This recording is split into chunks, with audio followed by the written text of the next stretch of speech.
Hey guys, welcome back to another episode of the Safari Pedals Show. I'm your host, Abby. If this is your first time here, welcome to the Crazy Wild Safari Pedals Podcast Zoo Thing bandwagon. It's great to have y'all here. I am so freaking pumped for today's episode and for today's guest because Josh Florez is going to be on the show. He is an awesome producer, songwriter, engineer. He does all the audio things, and we're going to be diving into a plethora of different topics. Is audio school even worth it? Should we even be giving audio school our money? Skills that one needs to sustain a long music audio career, advice that he has for up-and-coming producers and engineers like myself that are just starting out, and all things in between. Without further ado, let's cut to the episode. Please give a very warm Safari welcome to Josh Florez. Welcome to the show. Thanks for having me, Abby. I'm happy to be here. So pumped to have you on, dude. I've been really anticipating this episode. So before we dive into all the good stuff, let's start with who you are, what you do, and we'll take it from there. Cool. Yeah, I'm Josh Florez. I'm a producer, mixer, songwriter. Recently moved to Nashville a year ago. Before that, I was in LA for 10 years. And before that, I grew up in Phoenix. Going a little bit into your audio journey, like how did you get into the whole world of music production? And also, since you do so many cool things, what came first in the chain for you and how did everything transpire? In high school is when I kind of started like dabbling around. I had a specific project where we had to make a poster, but my partner was like, what if we make a song? And I was like, what? And anyway, the teacher approved. So I went to his house and he had this like little like old school computer, like hanging microphone thing. And we recorded a rap about tolerance of people and genders and races. And we recorded the song about tolerance into this little like cheapo microphone into Adobe Audition. At that moment, my life was changed. Like I was just so mesmerized by the fact that we were able to like grab a music track and we were able to put vocals on top of it and add layers, and like we messed up some parts. We were able to go back and redo it, and the song was completely horrible. And actually like we probably should have gotten in trouble for like, we were just like young kids and like it was just super ignorant, and we were just being silly on the microphone, like saying dumb stuff. But that was kind of opened up the door for me to like realize that world even existed. And then I think like the next year I was taking this like media arts class at my high school. The school is called Raymond S. Kellis in Glendale, Arizona. And there's a class by Mr. Southwick called the KMAT class. And basically we would put on the news in the morning. So like when the whole school like looks at the television, like first period. So that was actually our room. So we had like a news set, there was cameras, there's microphones, there's a script, there's a teleprompter. We would not only do the news, but also there was like little commercials that would play during the news, and we'd have little like we'd do promo for the sports teams that would show on the televisions throughout the school day, or like a special event that was happening. And so the premise of the class is basically you show up and every few weeks we're switching between different categories of like media production. So we did video was camera work was one, Photoshop was an area, video work was an area, and we got to music. And so we were in GarageBand, and everyone's just sitting there in GarageBand, and my GarageBand just kept breaking because I'm like going crazy. I'm adding all these loops and stacks and layers and like just like going insane. And so my computer was freezing. And so Mr. Southwick pulled me to the side, and he actually had Pro Tools on his computer. He was like, hey, this is Pro Tools. And like another just pivotal moment in my life where I was like, oh my gosh, like I need to get Pro Tools immediately. So I was slinging pancakes at IHOP. That was my job. And I was just like saving up all that I could so that I could get my first Pro Tools rig. And then I was like rapping and I was just like making beats, and I was confused on like, cause I was super shy and I didn't want to like perform. I got asked to perform because I was handing out rap mixtapes, but I didn't want to perform because I was terrified. And then I found some other friends that were more like artist type, and they kind of had that vibe about them where they wanted to be on a stage, or they wanted to sing in front of people, and they wanted to like, they were just a little bit more like outgoing and in that sense. So kind of started teaming up with a few friends that were more artist friends, and I kind of just was the guy that had the computer and had was excited to be there. And so that kind of was sometimes production, sometimes it was recording. Then I realized all my mixing sucked. And so I started getting into mixing. And then my dad was actually a post carrier at the time. And he came home one day and he saw this little tiny ad in a magazine for Full Sail University. And it said like, go to recording school or something similar. So we looked it up and the school looked incredible. And at that point, we kind of like put a pin in it. And that was kind of the next vision that I wanted to go. And so after high school, I ended up going to Full Sail, which is in Orlando, Florida. And I went there with the mindset that I was going to become a mixing engineer. It was fun. I made some of the greatest friends there. Was there for almost 2 years, moved to LA, got an internship at Chalice Recording Studio in Hollywood, which we spoke about over the summer. And that kind of started me like being in the rooms and being around things. That evolved into recording. And so I started recording for different artists. And that's kind of where my career like started like going. Like it was mainly recording artists, and that turned into vocal production until COVID hit. And that was when I transitioned into mixing, because all the artists were sending me their sessions and asking me to set them up for remote recording.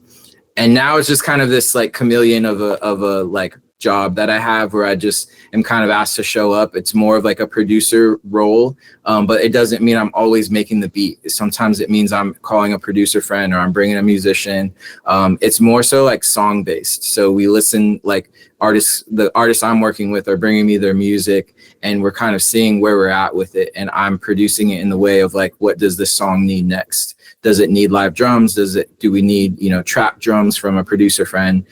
Do we need more background vocals? Should we re-record everything? Is it a complete scrap and, hit the drawing board again? And mixing and mastering is like a tool set that is super important, but it's not the restaurant. Mixing and mastering to me feels like now like cooking in the back of the restaurant, which is so important, but like you coming for like the experience of like making the music and like being in the restaurant and the name on the door and all of that. So yeah, that was the short version, believe it or not. This ties in a little bit to, or it doesn't at all. We'll see, into what I kind of want to dive into with you next. This was actually a common comment. I also went to audio school, and one of the common comments from my classmates were kind of like the discussion if like learning all these technical things will affect one's creativity. Do you believe that too much of the technical know-how does that,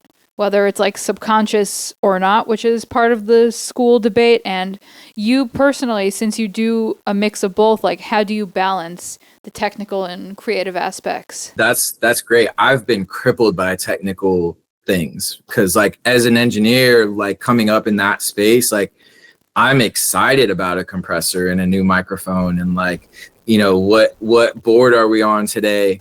But when it comes to the song and the artists and the songwriters, like they oftentimes don't care about those things. It's just, does it sound good or not? And what's always first is the music.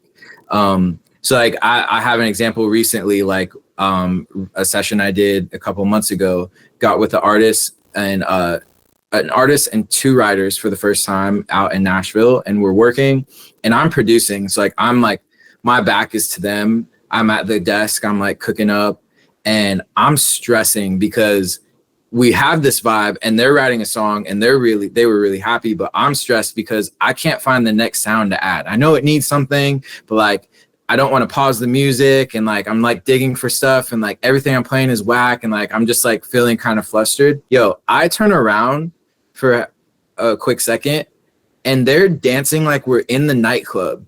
Like they're vibing, having the time of their lives, like writing this song and singing the parts that they did.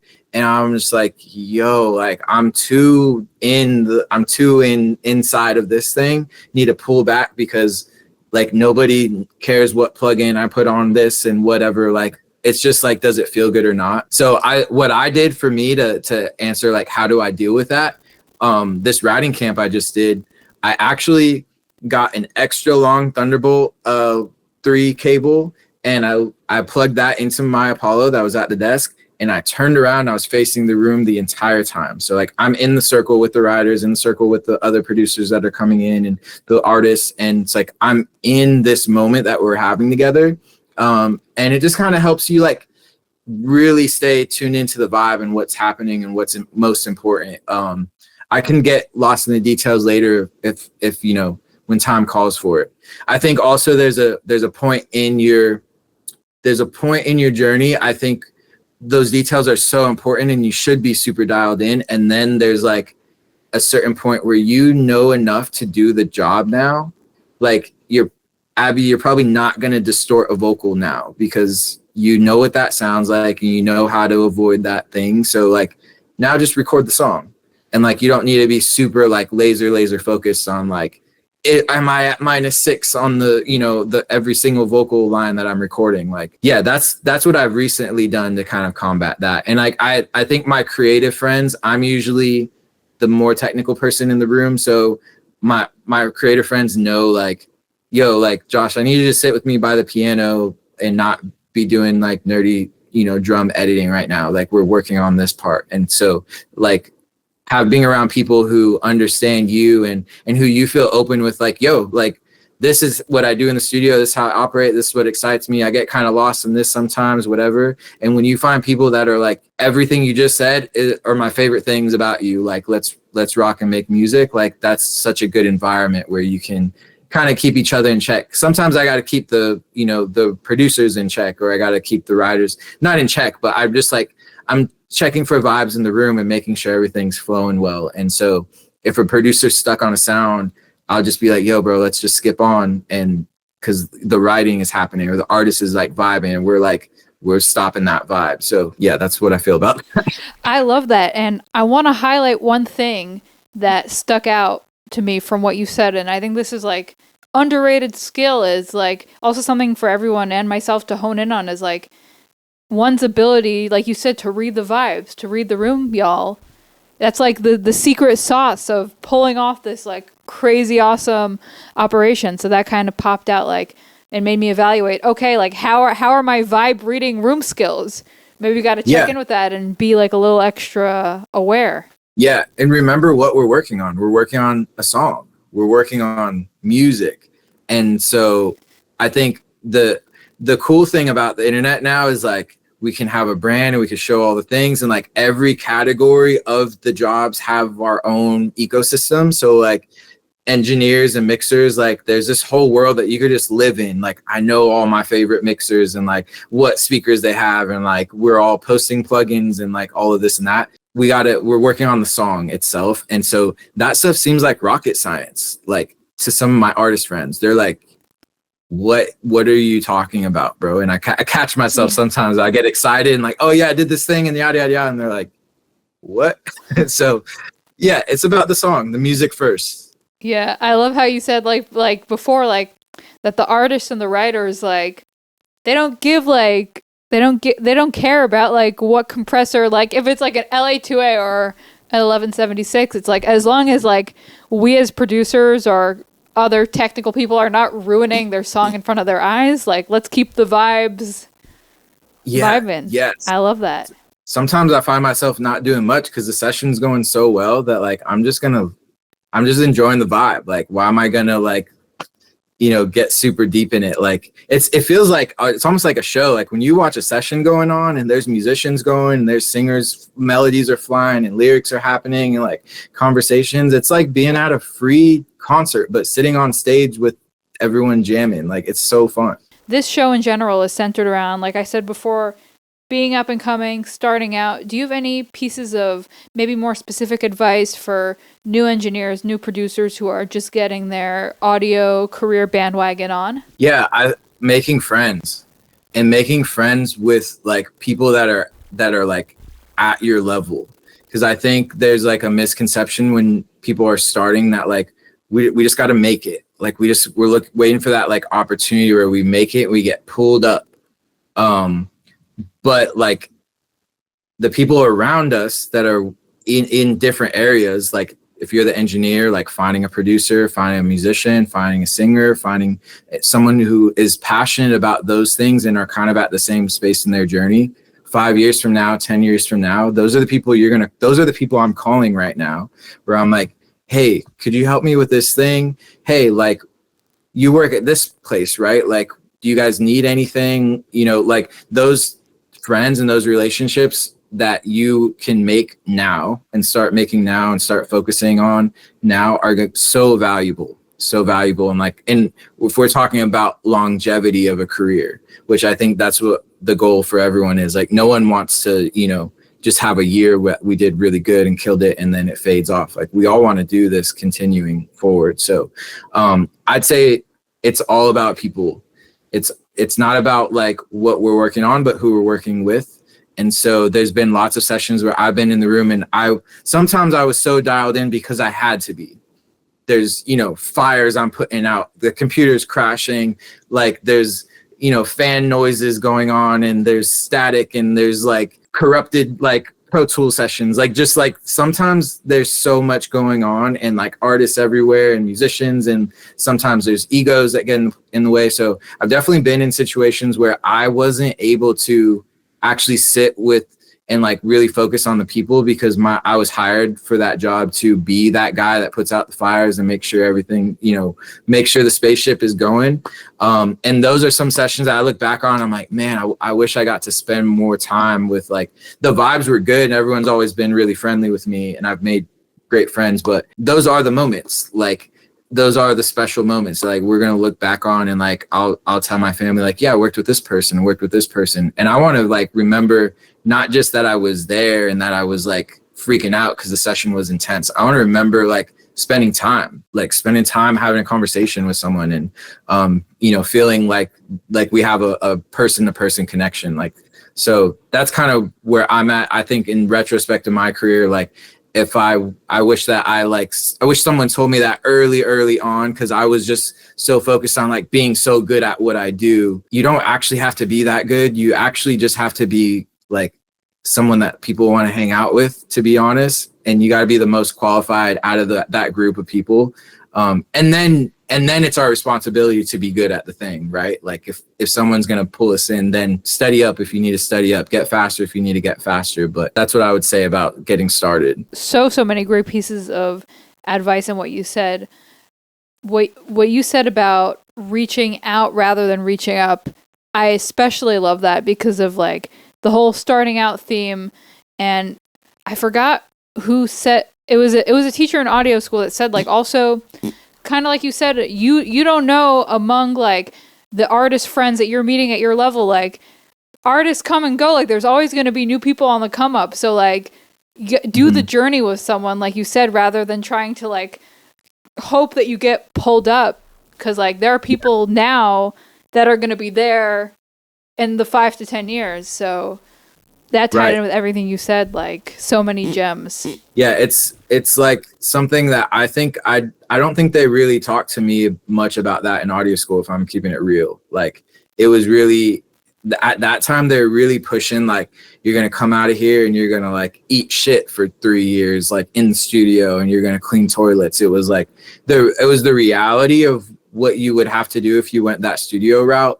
But I don't think that, like, I don't know. I feel like we should have had like psychology classes where we just like are communicating with each other and like learning what that's about. Like, I think it's so important. And sometimes people don't have that skill set, which is unfortunate, but it can be learned. And you don't have to be like super outgoing. Like, some of my greatest friends are really shy and like whatever, but it's just you find your people. To sum up all of the good music jazz we spoke about, I always love to ask our amazing guest, you can either drop a piece of advice or totally freestyle, whatever you want to say, to the amazing Studio Animal viewers watching. So do you have anything additional to drop to the humans? Yeah, so something I'd want to share that I think I started realizing later is two things, actually. One, you can't skip the reps.